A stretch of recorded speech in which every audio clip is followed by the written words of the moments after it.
Thank you very much. Thank you. Well, thank you, President Powers, Provost Fenves, deans, members of the faculty, family and friends, and most importantly, the class of 2014. It is indeed an honor for me to be here tonight. It's been almost 37 years to the day that I graduated from UT. I remember a lot of things about that day.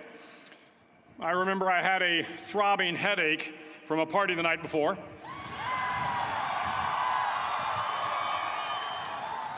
I remember I had a serious girlfriend, who I later married. That's important to remember, by the way. And I remember I was getting commissioned in the Navy that day. But of all the things I remember, I don't have a clue who the commencement speaker was, and I certainly don't remember anything they said. So acknowledging that fact, if I can't make this commencement speech memorable, I will at least try to make it short. So the university's slogan is, what starts here changes the world. Well, I've got to admit, I kind of like it. What starts here changes the world. Tonight, there are almost 8,000 students, or there are more than 8,000 students graduated from UT. So that great paragon of analytical rigor, Ask.com, says that the average American will meet 10,000 people in their lifetime. 10,000 people, that's a lot of folks. But if every one of you changed the lives of just 10 people, and each one of those people changed the lives of another 10 people, and another 10, then in 5 generations, 125 years, the class of 2014 will have changed the lives of 800 million people. 800 million people. Think about it. Over twice the population of the United States. Go one more generation, and you can change the entire population of the world, 8 billion people. If you think it's hard to change the lives of 10 people, change their lives forever, you're wrong. I saw it happen every day in Iraq and Afghanistan. A young Army officer makes a decision to go left instead of right down a road in Baghdad, and the 10 soldiers with him are saved from a close-in ambush. In Kandahar province, Afghanistan, a non-commissioned officer from the female engagement team senses that something isn't right and directs the infantry platoon away from a 500-pound IED, saving the lives of a dozen soldiers. But if you think about it, not only were those soldiers saved by the decisions of one person, but their children were saved, and their children's children. Generations were saved by one decision, one person. But changing the world can happen anywhere, and anyone can do it. So what starts here can indeed change the world. But the question is, what will the world look like after you change it? Well, I'm confident that it will look much, much better. But if you'll humor this old sailor for just a moment, I have a few suggestions that may help you on your way to a better world. And while these lessons were learned during my time in the military, I can assure you that it matters not whether you ever served a day in uniform. It matters not your gender, your ethnic or religious background, your orientation, or your social status. Our struggles in this world are similar, and the lessons to overcome those struggles and to move forward, changing ourselves and changing the world around us, will apply equally to all. I've been a Navy SEAL for 36 years, but it all began when I left UT for basic SEAL training in Coronado, California. Basic SEAL training is 6 months of long, torturous runs in the soft sand, midnight swims in the cold water off San Diego, obstacle courses, unending calisthenics, days without sleep, and always being cold, wet, and miserable. It is 6 months of being constantly harassed by professionally trained warriors who seek to find the weak of mind and body and eliminate them from ever becoming a Navy SEAL. But the training also seeks to find those students who can lead in an environment of constant stress, chaos, failure, and hardships. To me, basic SEAL training was a lifetime of challenges crammed into 6 months. So here are the 10 lessons I learned from basic SEAL training that hopefully will be of value to you as you move forward in life. Every morning in SEAL training, my instructors, who at the time were all Vietnam veterans, would show up in my barracks room, and the first thing they'd do was inspect my bed. If you did it right, the corners would be square, the covers would be pulled tight, the pillow centered just under the headboard, and the extra blanket folded neatly at the foot of the rack. It was a simple task, mundane at best, but every morning we were required to make our bed to perfection. It seemed a little ridiculous at the time, particularly in light of the fact that we were aspiring to be real warriors, tough, battle-hardened SEALs. But the wisdom of this simple act has been proven to me many times over. If you make your bed every morning, you will have accomplished the first task of the day. It will give you a small sense of pride, and it will encourage you to do another task, and another, and another. And by the end of the day, that one task completed will have turned into many tasks completed. Making your bed will also reinforce the fact that the little things in life matter. If you can't do the little things right, you'll never be able to do the big things right. And if by chance you have a miserable day, you will come home to a bed that is made, that you made. And a made bed gives you encouragement that tomorrow will be better. So if you want to change the world, start off by making your bed. During SEAL training, the students are all broken down into boat crews. Each crew is 7 students, 3 on each side of a small rubber boat, and 1 coxswain to help guide the dinghy. Every day, your boat crew forms up on the beach and is instructed to get through the surf zone and paddle several miles down the coast. In the winter, the surf off San Diego can get to be 8 to 10 feet high, and it is exceedingly difficult to paddle through the plunging surf unless everyone digs in. Every paddle must be synchronized to the stroke count of the coxswain. Everyone must exert equal effort, or the boat will turn against the wave and be unceremoniously dumped back on the beach. For the boat to make it to its destination, everyone must paddle. You can't change the world alone. You will need some help. And to truly get from your starting point to your destination takes friends, colleagues, the goodwill of strangers, and a strong coxswain to guide you. If you want to change the world, find someone to help you paddle. Over a few weeks of difficult training, my SEAL class, which started with 150 men, was down to just 42. There were now 6 boat crews of 7 men each. I was in the boat with the tall guys, but the best boat crew we had was made up of the little guys, the Munchkin crew, we called them. No one was over 5'5". The Munchkin boat crew had 1 American Indian, 1 African American, 1 Polish American, 1 Greek American, 1 Italian American, and 2 tough kids from the Midwest. They out-paddled, outran, and outswam all the other boat crews. The big men in the other boat crews would always make good-natured fun of the tiny little flippers the Munchkins put on their tiny little feet prior to every swim. But somehow these little guys from every corner of the nation and the world always had the last laugh, swimming faster than everyone and reaching the shore long before the rest of us. SEAL training was a great equalizer. Nothing mattered but your will to succeed, not your color, not your ethnic background, not your education, not your social status. If you want to change the world, measure a person by the size of their heart, not by the size of their flippers. Several times a week, the instructors would line up the class and do a uniform inspection. It was exceptionally thorough. Your hat had to be perfectly starched, your uniform immaculately pressed, your belt buckle shiny and void of any smudges. But it seemed that no matter how much effort you put into starching your hat or pressing your uniform or polishing your belt buckle, it just wasn't good enough. The instructors would find something wrong. For failing the uniform inspection, the student had to run, fully clothed, into the surf zone, then wet from head to toe, roll around on the beach until every part of your body was covered with sand. The effect was known as a sugar cookie. You stayed in the uniform the rest of the day, cold, wet, and sandy. There were many a student who just couldn't accept the fact that all their efforts were in vain, that no matter how hard they tried to get the uniform right, it went unappreciated. Those students didn't make it through training. Those students didn't understand the purpose of the drill. You were never going to succeed. You were never going to have a perfect uniform. The instructors weren't going to allow it. Sometimes, no matter how well you prepare or how well you perform, you still end up as a sugar cookie. It's just the way life is sometimes.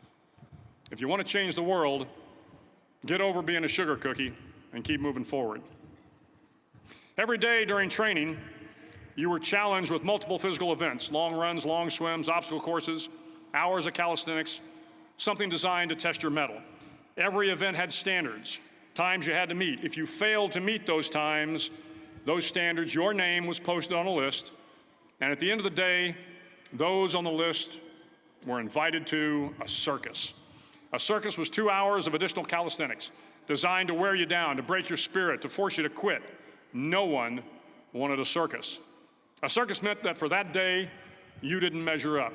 A circus meant more fatigue, and more fatigue meant that the following day would be more difficult, and more circuses were likely. But at some time during SEAL training, everyone made the circus list. But an interesting thing happened to those who were constantly on the list. Over time, those students who did 2 hours of extra calisthenics got stronger and stronger. The pain of the circuses built inner strength and physical resiliency. Life is filled with circuses. You will fail.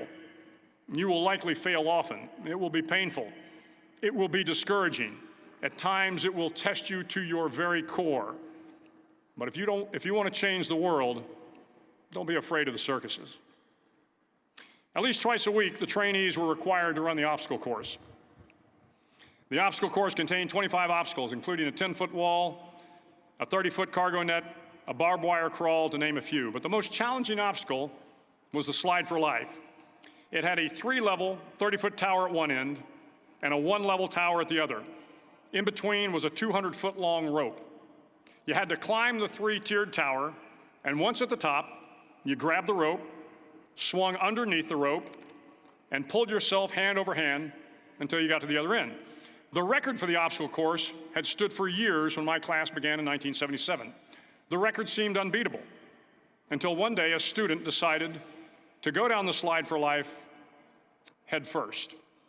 Instead of swinging his body underneath the rope and inching his way down, he bravely mounted the top of the rope and thrust himself forward. It was a dangerous move, seemingly foolish and fraught with risk. Failure could mean injury and being dropped from the course. Without hesitation, the student slid down the rope perilously fast. Instead of several minutes, it only took him half that time. And by the end of the course, he had broken the record. If you want to change the world, sometimes you have to slide down the obstacles head first. During the land warfare phase of training, the students are flown out to San Clemente Island, which lies off the coast of San Diego. The waters off San Clemente are a breeding ground for the great white sharks. To pass SEAL training, there are a series of long swims that must be completed. One is the night swim. Before the swim, the instructors joyfully brief the students on all the species of sharks that inhabit the waters off San Clemente. They assure you, however, that no student has ever been eaten by a shark, at least not that they can remember. But you are also taught that if a shark begins to circle your position, stand your ground. Do not swim away. Do not act afraid.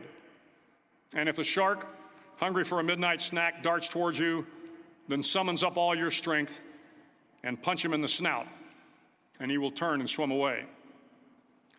There are a lot of sharks in the world. If you hope to complete the swim, you will have to deal with them. So if you want to change the world, don't back down from the sharks. As Navy SEALs, one of our jobs is to conduct underwater attacks against enemy shipping. We practice this technique extensively during training.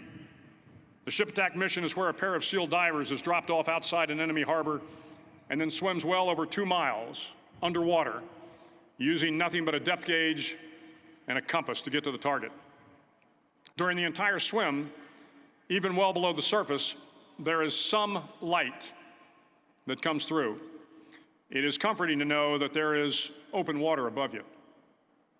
But as you approach the ship, which is tied to a pier, the light begins to fade. The steel structure of the ship blocks the moonlight. It blocks the surrounding street lamps. It blocks all ambient light. To be successful in your mission, you have to swim under the ship and find the keel, the center line, and the deepest part of the ship. This is your objective. But the keel is also the darkest part of the ship, where you cannot see your hand in front of your face, where the noise from the ship's machinery is deafening, and where it gets to be easily disoriented, and you can fail. Every SEAL knows that under the keel, at that darkest moment of the mission, is a time when you need to be calm, when you must be calm, when you must be composed, when all your tactical skills, your physical power, and your inner strength must be brought to bear. If you want to change the world, you must be your very best in the darkest moments. The 9th week of training is referred to as Hell Week. It is 6 days of no sleep, constant physical and mental harassment, and one special day at the Mud Flats. The Mud Flats are an area between San Diego and Tijuana where the water runs off and creates the Tijuana Sloughs, a swampy patch of terrain where the mud will engulf you. It is on Wednesday of Hell Week that you paddle down to the Mud Flats and spend the next 15 hours trying to survive this freezing cold, the howling wind, and the incessant pressure to quit from the instructors. As the sun began to set that Wednesday evening, my training class, having committed some egregious infraction of the rules, was ordered into the mud. The mud consumed each man till there was nothing visible but our heads. The instructors told us we could leave the mud if only 5 men would quit. Only 5 men, just 5 men, and we could get out of the oppressive cold. Looking around the mud flat, it was apparent that some students were about to give up. It was still over 8 hours till the sun came up. 8 more hours of bone-chilling cold. The chattering teeth and the shivering moans of the trainees were so loud, it was hard to hear anything. And then one voice began to echo through the night. One voice raised in song. The song was terribly out of tune, but sung with great enthusiasm. One voice became 2, and 2 became 3, and before long, everyone in the class was singing. The instructors threatened us with more time in the mud if we kept up the singing, but the singing persisted. And somehow the mud seemed a little warmer, and the wind a little tamer, and the dawn not so far away. If I have learned anything in my time traveling the world, it is the power of hope. The power of one person, a Washington, a Lincoln, King, Mandela, and even a young girl from Pakistan, Malala. One person can change the world by giving people hope. So if you want to change the world, start singing when you're up to your neck in mud. Finally, in SEAL training, there's a bell. A brass bell that hangs in the center of the compound for all the students to see. All you have to do to quit is ring the bell. Ring the bell, and you no longer have to wake up at 5 o'clock. Ring the bell, and you no longer have to be in the freezing cold swims. Ring the bell, and you no longer have to do the runs, the obstacle course, the PT, and you no longer have to endure the hardships of training. All you have to do is ring the bell to get out. If you want to change the world, don't ever, ever ring the bell. To the class of 2014, you are moments away from graduating, moments away from beginning your journey through life, moments away from starting to change the world for the better. It will not be easy, but you are the class of 2014, the class that can affect the lives of 800 million people in the next century. Start each day with a task completed. Find someone to help you through life. Respect everyone. Know that life is not fair and that you will fail often. But if you take some risks, step up when the times are the toughest, face down the bullies, lift up the downtrodden, and never, ever give up. If you do these things, the next generation and the generations that follow will live in a world far better than the one we have today. And what started here will indeed have changed the world for the better. Thank you very much. Hook 'em horns.